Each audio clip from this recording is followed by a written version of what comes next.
Welcome everybody to season 1 of the Every Which Way recap. Yay! Before we get into it, I do have a wee disclaimer. Everything I say is not going to be in chronological order. Like if you watch an episode expecting that my episode retelling is going to be exactly the same, it's not. I moved things around. I tried to make it consistent, tried to make the story seem like it was flowing in a natural way, because this show does not do that. This show is goofy, this show is fun, and so a lot of that has been removed. I have taken it out. If it was goofy and it was fun, I removed it and I replaced it with serious. We had to lock in. Basically, most of the fun hijinks that are episodic got cut out because they were not relevant to the overarching plot. So I don't get to show you them, which is very sad. But it also leaves something for you to enjoy when you watch Every Which Way for the first time, which you will after this video, right? The first thing we're gonna do, obviously, is get into the character. Oh, I forgot these characters are not supposed to be here. You guys can pretend like you just didn't see those characters, right? I forgot that they were not supposed to be there. They're magical characters who come up later. They're surprise tools. So if you saw them, no, you didn't. First thing we are going to do is get into the characters of Every Which Way. I'm going to give you a little debrief on each of the characters.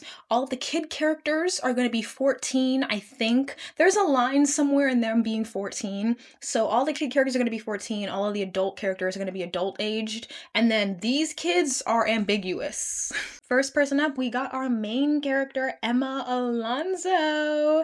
Emma is basically described as a goody two-shoes girl next door type. She loves glitter, she loves scrapbooking, she can't lie to save her life. We all know the type. Emma's mom is dead and she lives with her dad, Francisco. Her dad is also the new math teacher at Iridium High School, which is the high school that all of these kids go to. I assume that they're freshmen based on 14, but who knows, they could all be gifted. And Emma has a habit of teleporting people to the pool on accident, which is a gag that was taken from Grachi. Grachi also teleports everyone to the school pool. Emma does the same. However, I wonder when she graduates how that's gonna work out for her. The next character we have on the board is Miss Andy Cruz. She is Emma's best friend and an Iridium shark. The sharks are the swim team. A lot of people on this board are sharks. Andy is a tomboy. She likes working on car engines and zombies and video games. You get the vibes. The next character we have is my favorite character. We have Miss Maddie Van Pelt.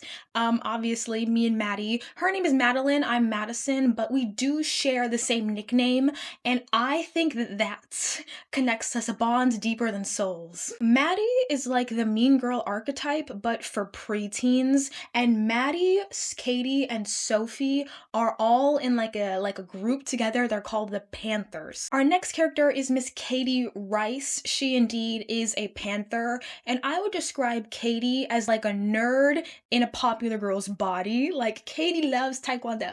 She loves LARPing. She's very much the nerdy, smart one of the group. She's the only one in the group that actually, like, thinks. Final member of the Panthers, we have Sophie. And Sophie is very much the weird kid in school. That's who she is. Like, everyone knows they're weird kid in school. Sophie is the weird kid. Do you guys like my pointer? It's a wand. It's the wand. Luna Lovegood's wand.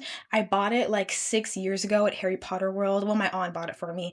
And I just never had the chance to use it because... So I felt like it was appropriate when we're talking about magic for me to have the wand pointer, isn't it? It's so cute. Next up, we have Daniel Miller.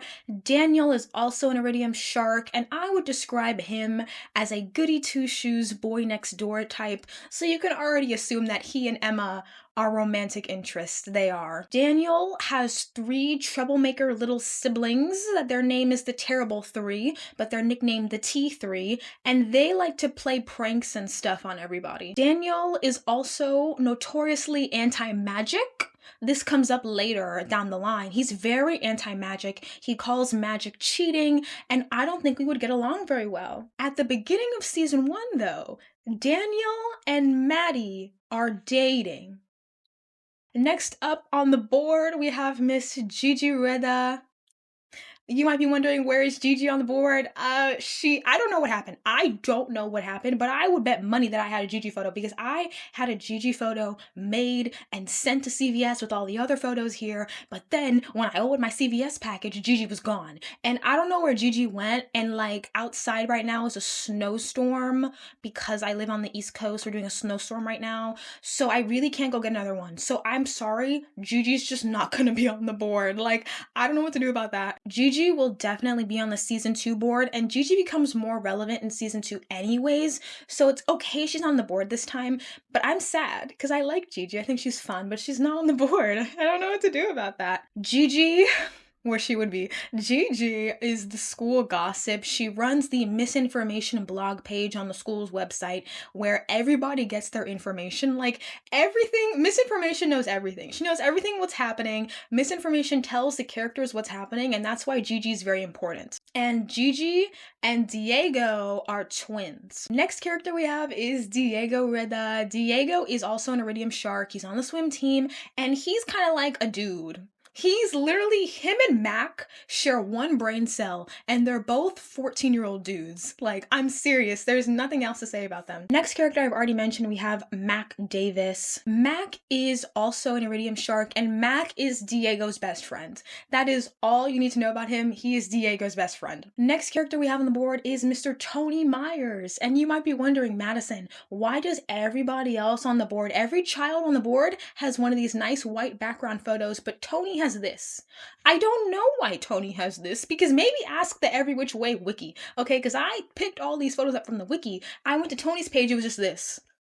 Okay, they hate Tony. I love Tony, so I don't know why they did this to him. Tony becomes an iridium shark in episode 3. I don't know why he was an iridium shark from the beginning. I don't know, but he becomes a shark in tryouts in episode 3, and he's also very much a nerdy magician with anxiety. Like, that's his whole character. I love him. Tony is also an untalented magician. Like, he's not very good at being a magician, but I don't care. I still love Tony. Next up on the board, we have Miss Ursula Van Pelt, who is Maddie's mother. I love Ursula Van Pelt. Her actor was also Matilda's mother on Gadachi. And when I saw her, Matilda's Maddie's counterpart, by the way. When I saw her on Gadachi, when I was watching Gadachi for the first time, I was like, Mother, what are you doing here? I was so shocked to see her. I was like, you're on Gadachi?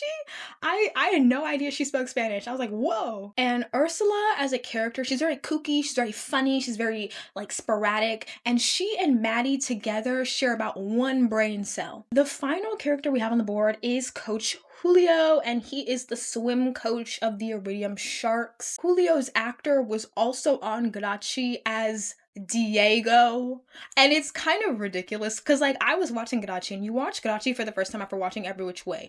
Every Which Way is pretty casted properly. They're all like teenagers. Gadachi, I'm like, you are 25. What are you doing in high school? You are 25. None of you look your age. And it's very jarring, especially compared to this show. And Coach Julio acts like a mentor to Diego for what? Every Which Way takes place in Miami, which is so fun for me as someone who grew up in Miami. I'm like, Miami! I love Miami. Emma is moving into her new house with her dad when Andy, her new neighbor, greets her and offers to help her move. Andy is helping Emma move when a box breaks and Emma finds a glowing book inside. Across the streets, Daniel, Diego, and Mac are throwing out Mac's dirty socks into the trash can, and Daniel and Emma lock eyes for the first time, and it's like love at first sight. We then cut to see Maddie, Katie, and Sophie, the Panthers, practicing their cheerleading, and they never cheerlead again. They cheerlead for this one occasion, and they are not cheerleaders. They're just a group. They don't cheerlead. They just did it once for the pilot. I love that Maddie had like a real on-location house set. They only do on-location sets for the first season, but I think they're so fun. Like, yes, the audio in them is atrocious, but I really like them. Maddie, the Van Pelts, get a like set built up for them in season 2 onwards, which is kind of sad, but also that set gets a lot of use, so I'm not gonna be mad about it. The T3 are grounded and need a babysitter, and Daniel asks Maddie, to be the babysitter. And Maddie's like, sure. Maddie makes the T3 give her a spa day, but then it goes wrong when Maddie falls asleep and the kids go wild. Because of this incident, Daniel and Maddie break up. Again.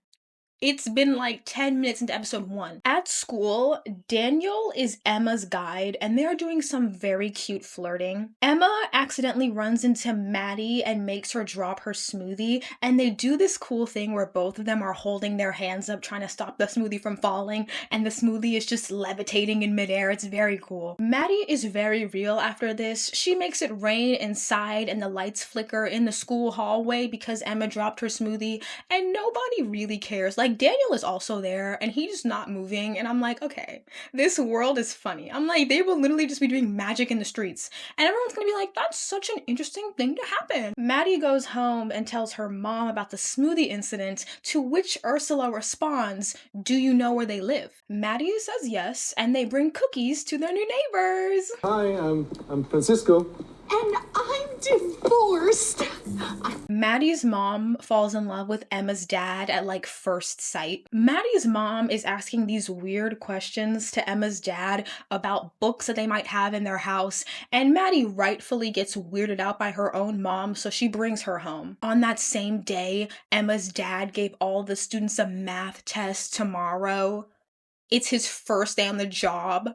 He's diabolical. Maddie keeps calling Daniel while Daniel, Diego, and Mac are trying to study for the math test, so they in turn do not study for the math test. This becomes relevant. Emma and Andy are having a sleepover when Emma accidentally transports a brush into her hand by rhyming, and then Emma and Andy freak out. Andy comes to the conclusion that Emma must be a witch because Andy's great-grandmother told her about witches, and like, okay, that is in line with the logic the show has presented me with so far, so I will accept that. Overall, like, episode 1, there's a lot going on.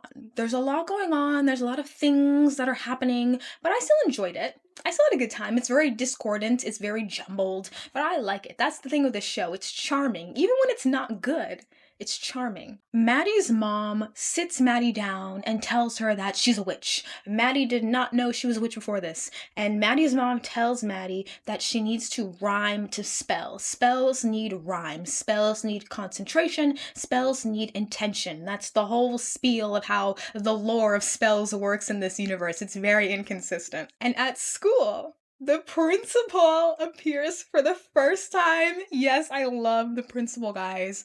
I love the principal. I know she was on the board earlier, but no, she wasn't. She was not on the board. You did not see her, the beloved, the lovely principal. Emma hears in on the Panthers and Maddie talking about how Maddie's a witch and how spells have to rhyme. She hears all of this by standing in the bathroom stall. Like, you know how in the bathroom stall in America, at least, they have the big bottom parts? Emma just stands on the toilet so they can't see her feet at the bottom and overhears them talking, and then they catch her. And then Emma's like, and then she accidentally rhymes, giving Katie gigantic feet and letting the Panthers know that Emma knows and that Emma is also a witch. So it's episode 2 and everybody knows everybody's secrets. Simultaneously, the Sharks, with a plan proposed by Tony, go in to try and make a distraction during chemistry class to stop the math test from happening. Very real. The Sharks decide to make smoke, but then this smoke spreads all over the school and they have to evacuate. They love evacuating the school. Maddie and the Panthers padlock Emma into the bathroom when the smoke is spreading, and then they leave. Daniel goes to find Emma in the bathroom, and then he breaks down the padlocked door. This 14-year-old child broke down the padlocked door, but before he breaks down the door, Emma transports out into the pool. The principal suspects that the Sharks were the ones who made the smoke. Very good observation. And she says whoever made the smoke has 24 hours to confess before she flunks the entire class. Which is kind of crazy. I think that's an abuse of power from Miss Principal, but I love her. She's so quirky. I love her. The Sharks end up confessing very Radio Rebel style. Like, Andy confesses, then Daniel confesses, then Tony confesses, then Diego confesses, and they're all like, I made the smoke. And so the principal is kind of like, I don't know how to answer that. And so she just lets them all go. Lore drop, if you have the Hexerin, which is a magic glowing book, if you have the Hexerin during the eclipse, you can become the Chosen One. And it's the only time you can become the Chosen One. And the Chosen One is the most powerful witch. Who do we think the Chosen One is? You'll know if you're the Chosen One if you have a star-shaped birthmark somewhere on you. Note that. That becomes very relevant later. Maddie and her mom are trying to steal the Hexerin because it's rumored to be in Miami. And there aren't a lot of witches in Miami, so that's why they think that Emma has the Hexerin, which is crazy because, as I said, I grew up in Miami. So no, I would be a witch. There would be tons of witches in Miami. Have you been there? Maddie tears up Emma's homework to make her stay away from Daniel, and then Maddie turns Emma into an ice sculpture in the cafeteria. What's wrong with her? Where do I start? Number one, her shoes are heinous. Daniel takes Emma to Nurse Lily. The next character, the other character on the board that you did not see earlier, Miss Nurse Lily. I love her. She's so fun. She's great. Now the board's complete. I know that the board was complete earlier, but no, it wasn't.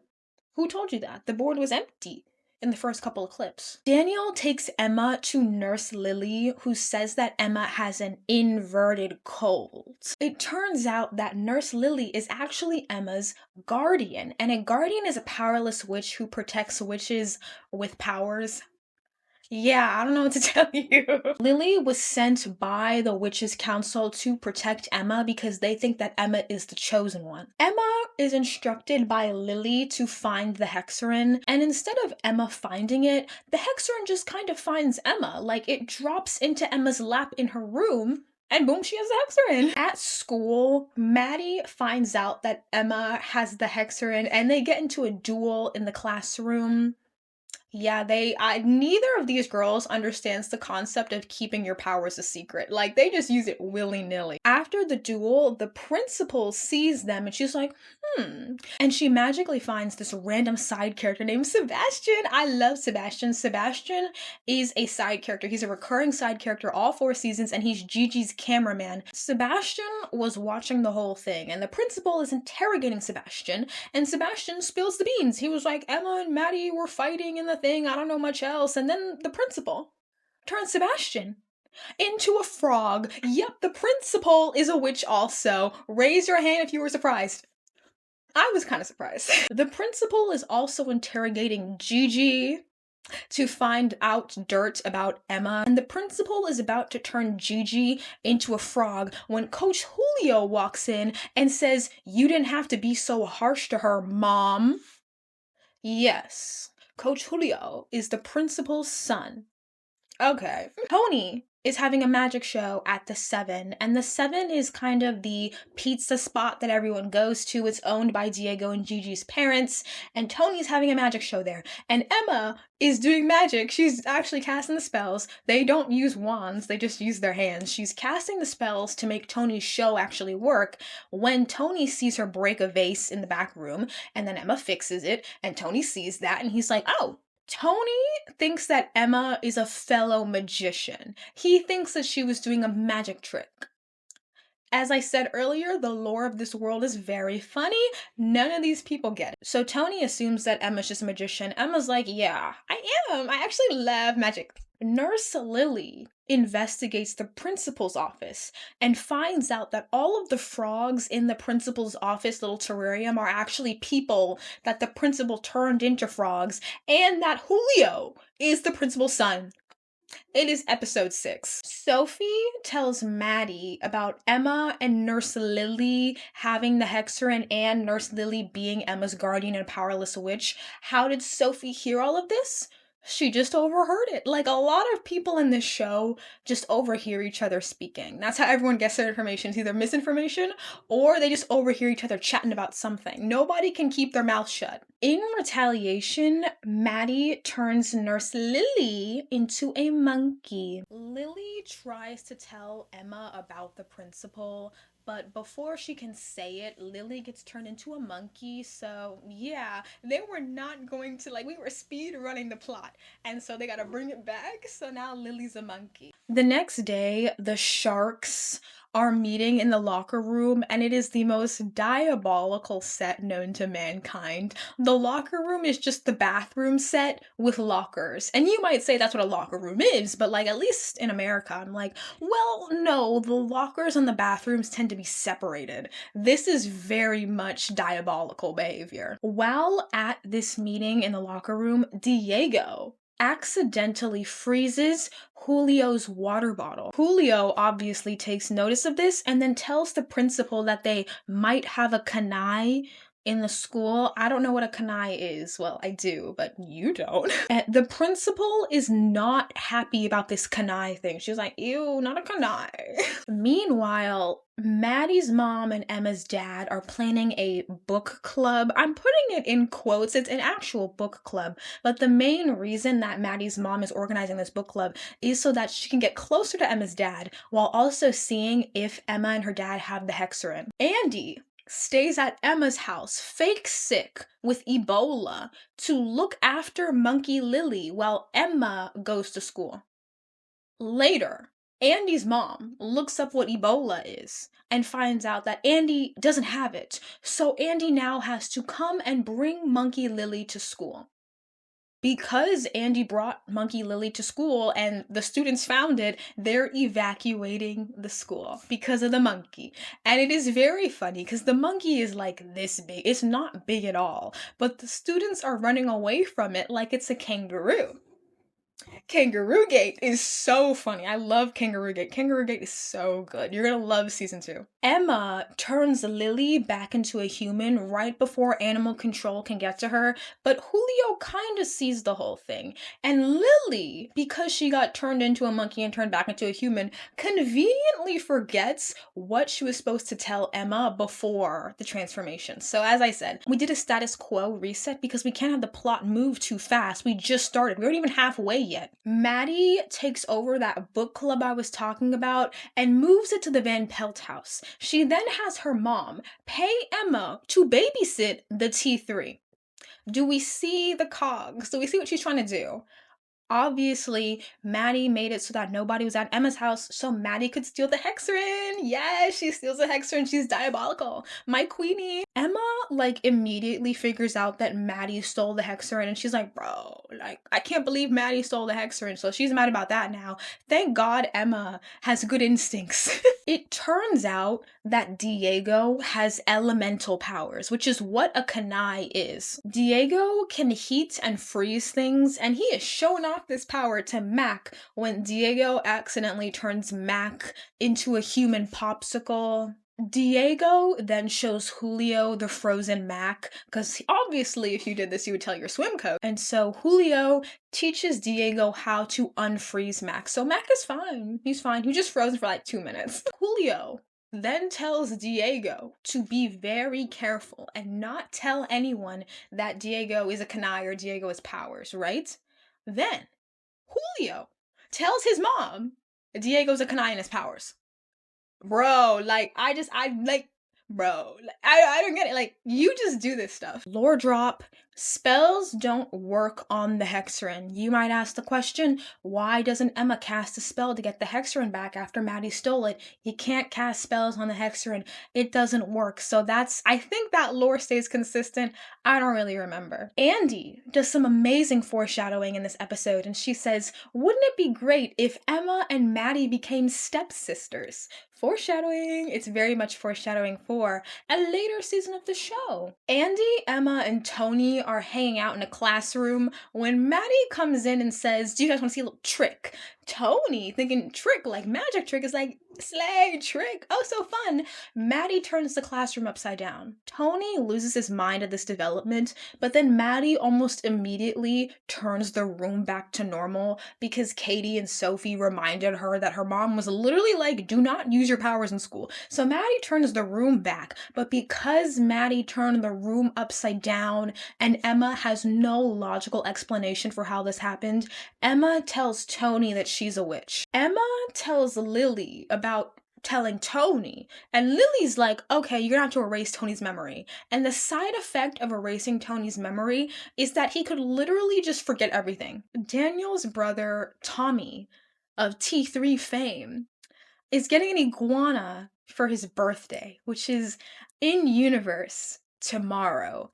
And the iguana plotline is some of the funniest stuff this show has ever done. I don't know if it was intentionally hilarious, but recounting this iguana storyline, I feel like I'm losing brain cells, but like in the best way. An icicle gets stuck/created in Diego's nose as a result of Andy and Tony hitting him in the face with a notebook. Very kid stuff. They obviously take Diego to Nurse Lily. Like every time anything crazy happens in this show, they take him to Nurse Lily. And Julio hears from the sharks that Diego is with Nurse Lily. And Julio's like, oh, no, no, no, no, no. So Julio goes to get Diego back from Nurse Lily. And then Julio and Nurse Lily have a confrontation about basically Nurse Lily knowing that Diego is a canaille. Julio and Lily then chat some more about the principal being a witch. Lily knows that the principal is a witch, but she doesn't tell Emma this because Lily thinks that the principal is like some flop witch who doesn't matter. So she's like, she's not a big deal. I'm not gonna tell Emma about her. And we learn in this scene that Julio is not the principal's biological son and that he is adopted and he's not a witch. I did adopted like this. You will see why I did that. Going back to the Tony memory plotline, Emma kind of ponders on it for a little bit. She's kind of like, do I want to erase Tony's memories? And in the end, she decides no. She decides to tell Lily that she erased Tony's memories, but then just not erase them, which is very real. Andy does some more relevant foreshadowing and says that without her memories, she'd be a panther. After some shenanigans that are very unrelated to the plot, Daniel refuses to get back together with Maddie, and this pisses Maddie off. So Maddie is about to turn Daniel into a lizard. She thinks about it, she does the motion to turn him into a lizard, but she pulls back at the last second. But Maddie doesn't know if she actually turned Daniel into a lizard. And so Maddie goes to Daniel's home to check to see if he actually got turned into a lizard or not. When they find lizard Daniel sitting in the garage, they're like, oh my gosh, you turned Daniel into a lizard. So Maddie takes Daniel the lizard and takes him home with her. Do we understand what just happened? Like, the stupidest thing ever. I don't know, I have to give it up. That's so dumb. It kind of makes sense that Maddie and the gang got confused about the Daniel lizard thing though, because the iguana is wearing a shirt. He's wearing a shirt, so it kind of makes sense that Maddie was like, oh no, I turned Daniel into a lizard. Maddie kind of wants to keep Daniel as an iguana forever, and she skips school to go on a date with Daniel the iguana. Anyways, Sophie brings Daniel the iguana Maria Conchita's dog bed. Maria Conchita is obviously Sophie's dog, that her bed is too small for her now, so she's bringing it for Dan Guana. And I have a lot of questions about this. How big is this dog? Because that dog bed is huge. I know, like, my aunt has very big dogs.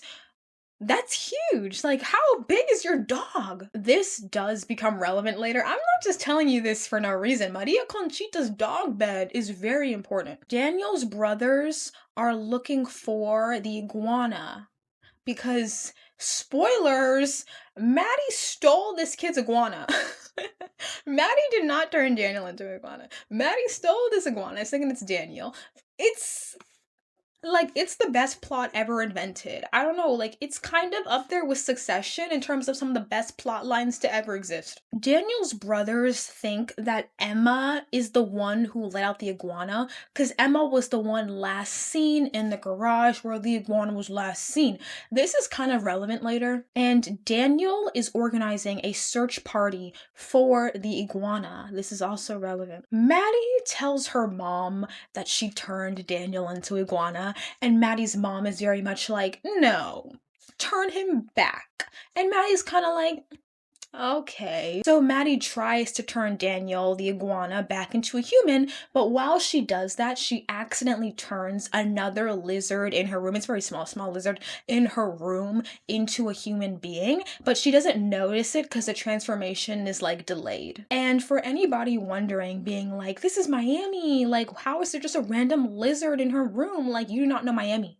The lizards in Miami, they're just everywhere. So like, especially in Miami, it makes sense that there's just a random lizard in her room. It makes perfect sense. Misinformation, remember misinformation. Misinformation on the blog shows Daniel and Emma looking for Tommy's lost iguana. Maddie sees this post. Maddie loses her mind because she immediately pieces together what I already told you. That iguana is not Daniel. That iguana is this kid's iguana that she just stole. Maddie is very real, and she plants the iguana in Emma's house with magic, obviously. And to really drive home the idea that Emma had the iguana the whole time, Maddie also teleports in Maria Conchita's dog bed and a bowl of food. See how it's devious. I love that. So she's basically framing Emma as having stolen the iguana and just had it in her house the whole time. Emma comes home and sees the planted iguana, but before she can do anything, Daniel, who was walking her home because they're neighbors, comes in and sees the stolen iguana. He's like, Emma, you had this iguana the whole time. He gets annoyed. He takes the iguana home. Emma, immediately, because she's smart, realizes that Maddie is the one who did that, and Emma's pissed off. Everybody's mad. Sophie finds a boy that can camouflage in Maddie's room. And obviously this boy is that lizard that Maddie accidentally turned into a human earlier, obviously. And Sophie names the boy Bo. Sophie and Bo are kind of like soulmates. It's a little freaky. It's kind of like I always viewed the weird kids in the school as like asexual beings. Like they just exist. They aren't people. They don't have feelings. They're just entities. And so to see Sophie be in love with somebody, I'm like, it's very weird, but it works. Maddie comes over to Daniel's house and she says that she has very important information to tell Daniel. Daniel is like, I'm all ears. And Maddie's like, I know. It's not even relevant to the plot. I just wanted to include, that's my one thing for me to include in the plot, just to show you how much fun this show is. I'm all ears.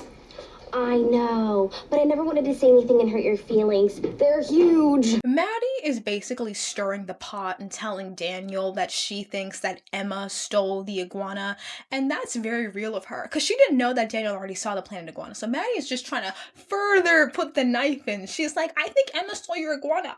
And that's very real of her. I don't know, like, I love diabolical people. At school, Tony overhears Emma fighting with Maddie, and by proxy, Daniel over the whole iguana thing. Emma is literally about to confess to Daniel about the whole witches thing in the middle of the hallway in school when Tony shows up. Tony lies and says that he found the iguana and tried to call Daniel, but Daniel's phone wasn't answering, so Tony brought the iguana over to Emma's house. Why did she take it to Daniel's? I knew Emma felt really bad about leaving the garage door open, so I wanted her to be the one to bring it back.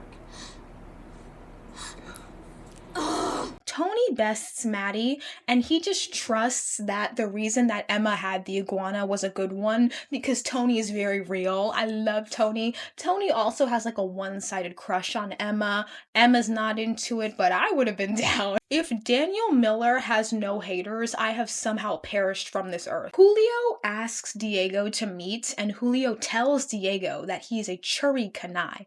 And apparently Diego is like the last of the Kanais. The Kanais are all extinct. I'm not gonna confirm or deny that statement, but that's what Julio says. Lily reprimands Andy for Andy and Emma not doing anything. Like, Andy and Emma are kind of chilling. Like, the Hexturn got stolen and they're just kind of like, oh, that's unfortunate. Like, they're not really training for the eclipse, not really doing anything. And so Lily kind of convinces Andy, this is crazy. Lily convinces Andy that Emma is going to die if Emma and Andy don't lock in, which is that's kind of crazy to say to a 14-year-old. Andy then gets mad at Emma for not trying hard enough and stuff, because what Lily was saying. Andy gets mad at Emma, and then Andy and Emma get in this big fight, and then they stop talking. And then Katie happens to notice that Andy and Emma aren't talking. Katie tells this to Maddie. Maddie's like, hee, diabolical. So she turns Andy into a panther. Yes, the foreshadowing paid off this season. Andy immediately becomes head panther. Like, she takes Maddie's spot as head panther immediately. And then when Emma sees Panther Andy, Emma's a little gagged. She's a little bit gagged for about 2 seconds, and then she realizes that it's probably a spell. Tony comes up with an amazing plan to get both the Hexerin and Andy back to normal. So Tony comes in, he wheels in this gigantic magic box that he says is for his and Maddie's science project that doesn't exist. In the magic box, in like a secret hidden door, is Emma. Emma goes upstairs and looks for the Hexerin. However, Panther Andy finds Emma looking for the Hexerin, and then Emma de-pantherizes Andy. Meanwhile, while all of these shenanigans are happening, the principal is just figuring out the plot of the show. The principal knows about Lily being a guardian, and the principal assumes that either Emma or Maddie is the chosen one. A little bit of principal backstory: the witches' council just took the principal's powers because she was being a bad witch. She was being evil or whatever. Oh, I remembered season 3. Yeah, she was being evil, and so the Witches' Council took her powers away and then just dropped her in the human world as, like, payment. And here's my thing, like, she was doing crazy shit. You should have killed her. I don't know why she's still alive. Like, I don't know, maybe I'm too dark? She should have died. After the whole Emma, Andy, Tony, depantherization, Hexerin debacle, Emma and Andy are reconciling at Andy's very nice house. Especially for Florida, all wood. Very nice house. That's such a nice house that Andy has. I know her family's rich. Later that day, Andy and Emma are holding Bo hostage to trade Maddie for the Hexerin. And it's kind of funny because Andy just kind of stole Bo off the side of the street. Like, you want to play video games in my house? Because I have something of yours you might want back.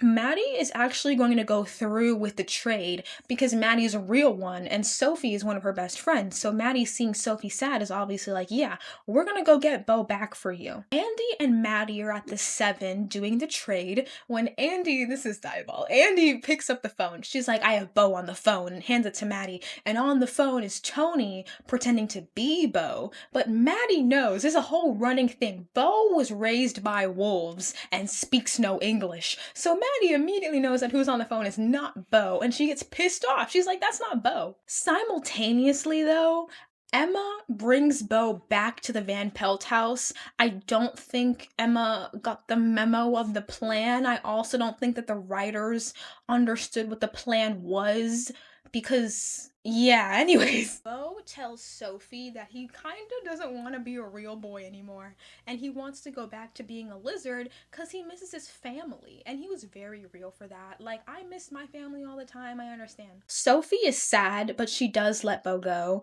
and Emma is about to turn Bo back into a human, but then Maddie comes home after the whole debacle and sees Emma trying to turn Bo back into a human, and she thinks that Emma is doing it out of malicious intent, not understanding the plot. So Emma and Maddie get into another duel. The duel has evolved, and now Emma and Maddie are fighting over the Hexerin. They fight over this book all the time. The CGI Hexerin, I think, is some of the funniest stuff this show ever does. Like, this show is listed on Wikipedia as a comedy and a drama, but the Hexerin book, funnier than anything they could write.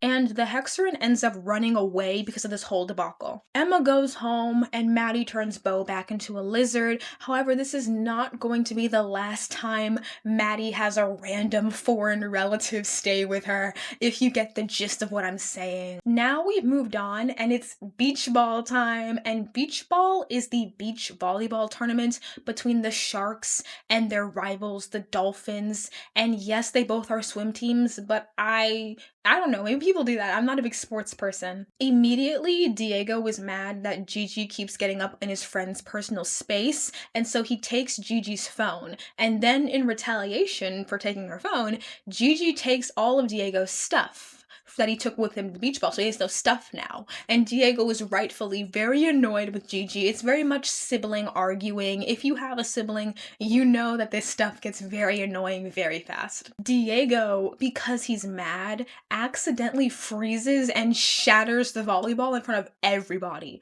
And Maddie sees this. Maddie sees Diego do this, and she comes to the very correct conclusion that Diego also has powers. Julio reprimands defends Diego for this whole thing, and then literally right after, in a 1-2 switch, Maddie confronts Diego about having powers. Maddie tells Diego that she's a witch, and Diego's like, lol, witches don't exist. Buddy, you're a Kanai. You weren't even in the cultural consciousness. You cannot be talking about witches don't exist, bro. Andy is meeting with Lily at the school instead of going to the beach ball. Lily has been doing research on the principal, and Lily wants Andy to be Emma's temporary guardian in case Lily gets incapacitated. The 14-year-old non-witch. Andy and Lily have been researching the principal, and they found out that the principal is like super old, like 1900s level old. Like, this lady is old. The principal also has a star-shaped birthmark on her neck. At the end of the episode, Lily goes to meet with the Witches' Council, and the Witches' Council gate is just in some lockers in the school. It's very funny. However, they do change the location of the Witches' Council gate once they get rid of the courtyard outside, but the gate to the locker is just open. It turns out that a guardian can set a gate to the Witches' Council wherever they want, but the Witches' Council is racist and will not let non-witches into the magic realm. Andy is texting everything that happened just now out loud in the school hallway.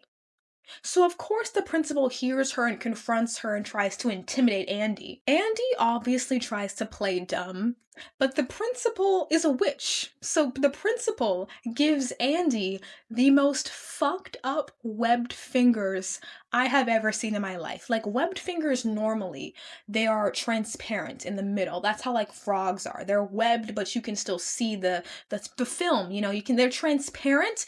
Andy's are fully whole. Their skin. Yeah, I don't know what to tell you about that. I'm not gonna worry about that. The Hexerin then comes in. The Hexerin, remember, we lost the Hexerin? The Hexerin comes in and saves Andy from the principal by attacking the principal. It's kind of unclear what the Hexerin does, but the scene that I'm describing to you is so funny. It's hilarious because this scene looks like a fan edit. It looks like a fan of the show tried to edit themselves in like the green screen, the CGI. It's beautiful.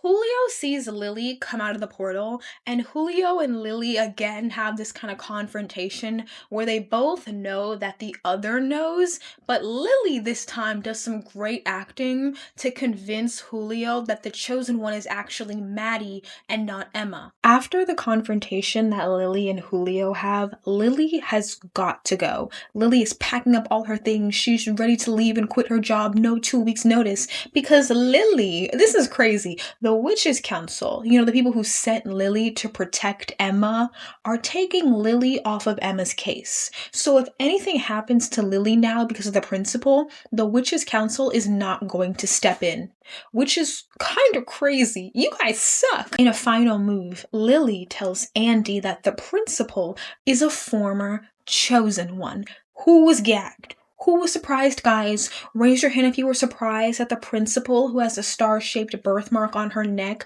was a former chosen one.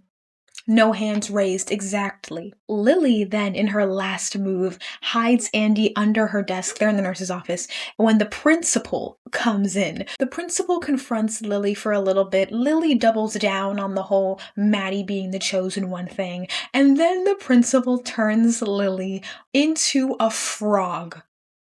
Yeah, Lily got. This is the point where the show starts to get serious. It's like Lily's gone. It's just the kids now. This scene is also iconic because I've seen it so many times, especially because I really like the episode after this one. It's kind of not very plot heavy. It's very light and fluffy, but I bought the episode after this one. Every Which Way is like a lot of shows where like the beginning bits of every episode are the last bits of the previous episode. So the next episode is one of my favorites, episode 17. It's very light and very fluffy, but I've seen this scene with Lily and the principal so many times because it's the final scene of the episode. You leave on that note. It's so good. I love it. As I told you earlier, Andy was listening in on the whole thing, so Andy knows everything about what's going on with the principal and Lily. Andy then rushes to tell Emma about the whole Principal-Lily debacle. On a slightly unrelated note, Iridium High's school dance will be held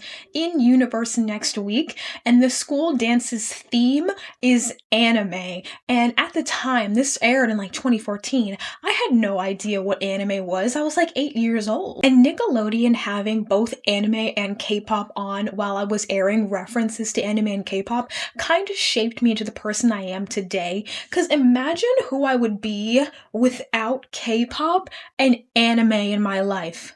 I don't think I'd be the same person at all. But yeah, the Iridium High's dance is in universe next week and on the same day as the eclipse. Daniel, we haven't talked about Daniel in a while. Daniel is having a therapy session with the T3, and the T3 kind of accurately come to the conclusion that Maddie is the cause of everything crazy happening in Daniel's life, and the T3 decide to investigate the Maddie-Emma situation to find out what's really going on. The principal wants to see Maddie, and the principal tells Maddie that the principal is actually Maddie's guardian, and the principal wants Maddie to get the hexagon back for her. The principal also wants Maddie to have Diego with her during the night of the eclipse. That's so fun. That's so cute. The principal wants Maddie to bring Diego with her to the dance. However, when Maddie asks Diego to go to the dance with her, Diego says no.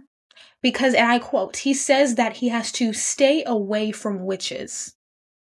Sir, you didn't think witches existed like 5 episodes ago. I can't with this kid. I'm like, bro, like, just go with Maddie. The T3, after their in-depth investigation on the Maddie-Emma situation, come to the accurate conclusion that Maddie and Emma are witches. And they tell this to Daniel, and Daniel's like, no, I don't believe you. But to be fair, would you also believe your middle school siblings telling you that the girl you like is a witch? I don't think so. In the nurse's office, Maddie and Emma have a confrontation about the hexagon again, and they get into a fight about it, and then they accidentally spill water on the book. And spilling water on the book makes the book multiply. Like, the book is literally duplicating itself in front of them. And my first thought is like, okay, if the book can duplicate itself with water, why can't we all just share? But that seems to be the wrong answer. The principal then walks into the nurse's office and sees the book shenanigans. The principal and Maddie then corner Emma and then start shredding the hexagons, intending for there to only be one. Emma tries to warn Maddie that the principal is just using her, but Maddie is really not listening. My girl is not very smart. The principal tries to get Maddie to vaporize Emma, but Maddie's kind of not a big fan of the murder thing, so the principal vaporizes Emma instead. Emma just died. Like, that's crazy. That's literally insane. I'm gonna make a little thing for Emma. In the arms of an angel. Emma just died. Just kidding. Emma, in fact, did not just die. Emma's alive. She just teleported herself into the pool on a reflex. But the principal and Maddie both think that Emma's actually dead. So Emma faked her death successfully. Maddie goes home and she's gagged at the things that just happened because she, as a 14-year-old, thought that she just killed somebody indirectly, but she just watched somebody die. So Maddie goes home to her mom, and Maddie's crying her eyes out about this whole situation. Her mom hears about Emma's unfortunate passing, and then goes in a banger outfit to greet and console Emma's father over the tragic loss of his daughter. So Maddie and her mom are both at Emma's house consoling Emma's dad. Emma is alive, as we've already said. Emma's alive and at home with Andy in her room, and so they both see that Maddie and her mom are at her house. So Andy's like, let's go to Maddie's house while they're both here and see what Maddie has in her locked trunk, because there was this whole thing about Maddie being like, nobody opens my trunk when Andy was a Panther. And I think this plan is very stupid because they want to find Maddie's weakness. Why would Maddie's weakness be in a locked trunk? I want us to be a little smarter than that, but they still do it. Obviously, when Emma and Maddie open the trunk, all that's in there is a photo of Maddie's dad. Because duh, like, I feel like these are children, but they are children, so that makes sense. It tracks. But like, Maddie's dad, he's either, I think he's dead. But Maddie lives with her mom. They're divorced or dead. And so obviously Maddie would keep the one thing she has of her dad in her trunk. Yeah. It's very much a logical answer. We're gonna cut from this plotline for 2 seconds to focus on Diego and Mac, who are currently trying to explore the principal's office to see if she has anything about Kanais. And the ADR in this scene is some of the most diabolical ADR I've ever heard in my entire life. Like, it's... I need to find something. Anything that the principal might have about Kanais. While Diego and Mac are searching the principal's office, they accidentally find a hidden wall in the office that leads to a secret lair. And that is so cool. That is very cool. And at the end of the episode, we're returning back to this plot. Daniel comes upstairs in Maddie's house to see Emma and Andy looking through Maddie's stuff. And then Maddie also comes home to her own house. But these things are not happening. Like, it's not like Maddie let Daniel in and then Daniel sees these two and is like, what are you doing? Daniel comes in on his own. Daniel has a bit of a breaking and entering habit. So he comes in on his own and sees these guys. And then Maddie comes home. So it's like 3 things happened at once that aren't related. Daniel then covers for Emma and Andy and lets them escape through the window by handing Maddie a CD. And this plot line makes no sense. It makes no sense. Don't think about it because I'm about to explain what's on that CD and it's going to make negative sense. Also, this is not relevant but slightly important. Andy was messing around with Lily's Guardians kit, which has a bunch of like tools in it, and Andy wears these magic seeing goggles. And in the goggles, she sees Coach Julio and he's a frog. So basically the implication is Coach Julio is a frog turned human by the principal who was then adopted as her son.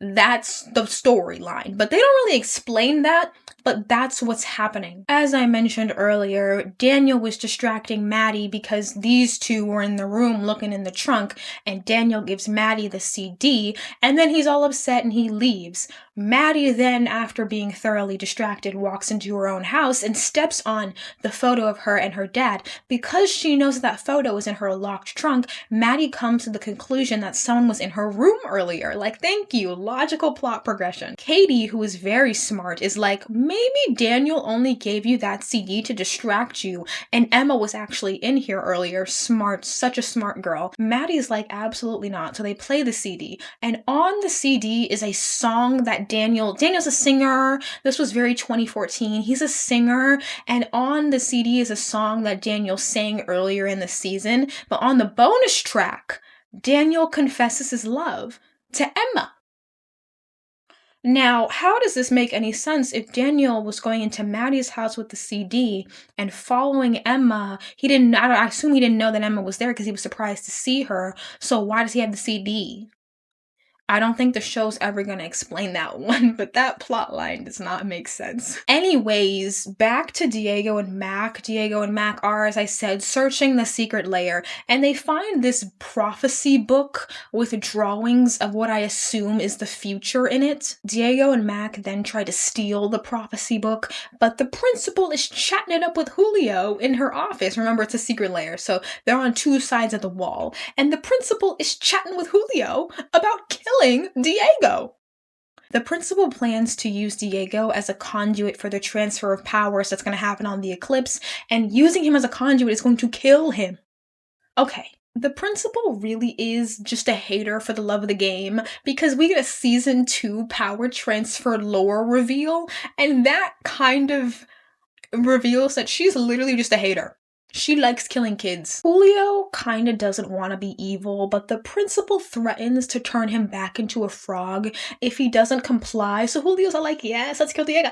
And then Diego overhears this. Diego is sitting in the back of the room like this, and he's like, bro, I can't believe you, because it's a rotating wall. Julio sees that Diego and Mac are also in the room, and he's like, bro, not these kids. So Julio tries to distract the principal and also get Diego and Mac hidden so he can take the principal out and they can leave safely, and he does that, so I guess he's okay. Daniel then comes over to Emma's house to ask her, like, why were you in Maddie's house?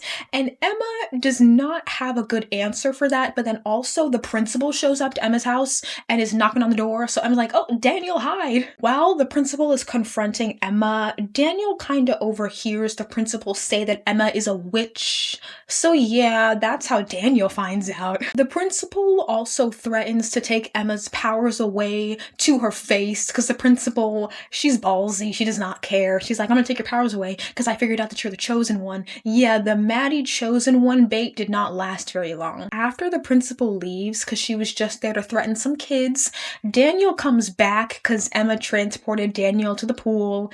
Don't worry about why, she did. Daniel comes back and Emma confesses to him for real this time. And then Daniel's rightfully a bit gagged by what just happened, and he goes home. Once Daniel goes home, though, Diego, Mac, and Tony run in and then tell Daniel the entire season plot, and it is very funny. I really like this scene. I think it's funny because everybody on the board, except for like Emma's dad, knows a little bit of the plot. Daniel literally knew nothing the entire time, and that is very funny to me. I have magic powers. You too? So you know about Maddie? Nurse Lily? The principal? The principal? Oh, must be Emma. What are the odds we all guessed wrong? Daniel is going through it because he just learned the whole series plot, and he resolves to help Emma and Diego and maybe Maddie. At her house, while painting her toes to de-stress, Emma finds her star-shaped birthmark on the back of her foot. And to get the photo of this, I had to take some feet pics of Emma. I'm very sorry. Blame Nickelodeon for that, because that's... yeah, okay. Raise your hand if you were surprised that Emma was the chosen one. Who was shocked? Who was shocked that the main character was the chosen one, the special one?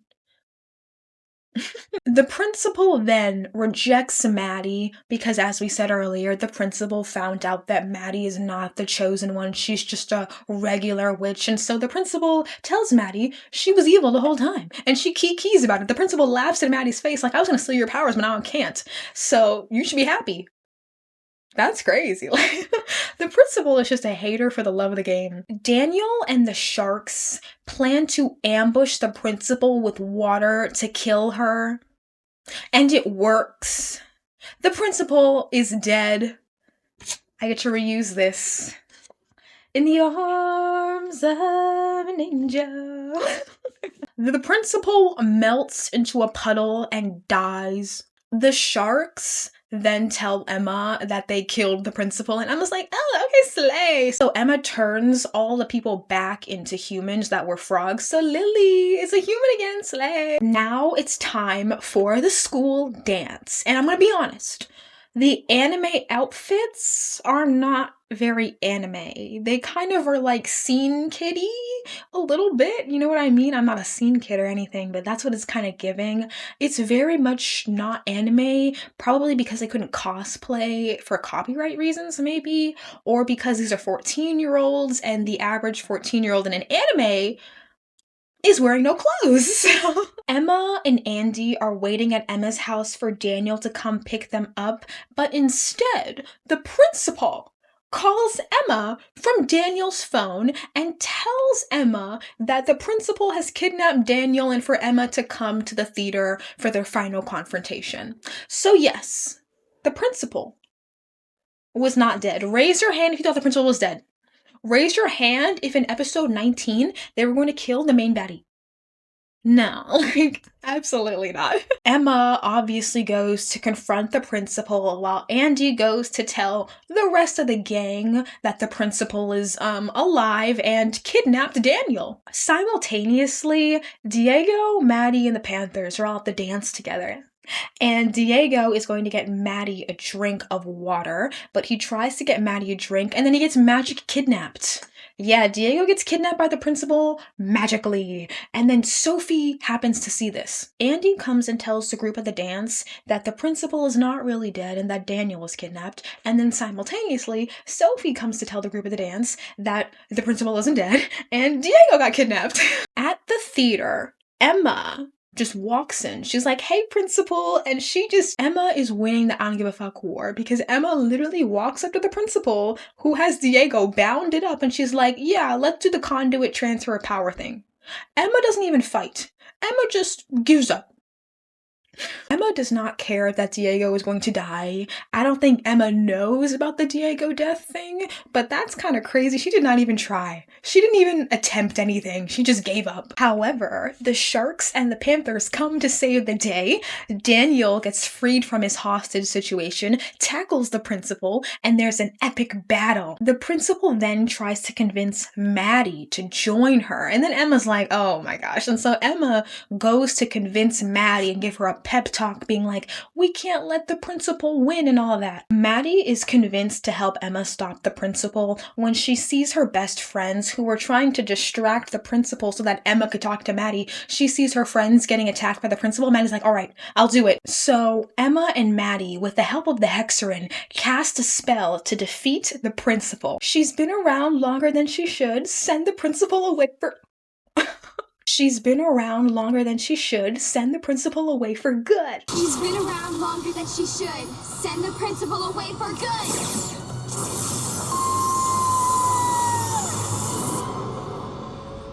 Both Emma and Maddie cast the spell on the principal, and then the principal turns into a shadow. She dies.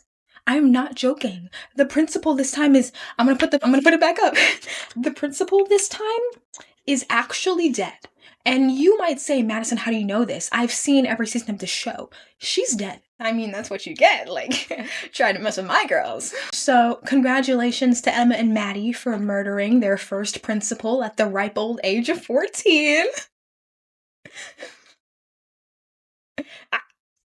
I can't clap. This is not working. Everyone celebrates this whole thing. However, in the process of, killing the principal, Emma and Maddie both lost their powers. However, we can't end a season off like that. So obviously, as the last twist of the season, it is revealed that Emma actually has her powers back. And that's the end of season 1 of Every Which Way. I think if I was to do a retrospective on the season as like my thoughts, Emma and Daniel's flirtationship in season 1 is actually really cute. It's very cute, and it's the best that their relationship is ever going to be. See season 2.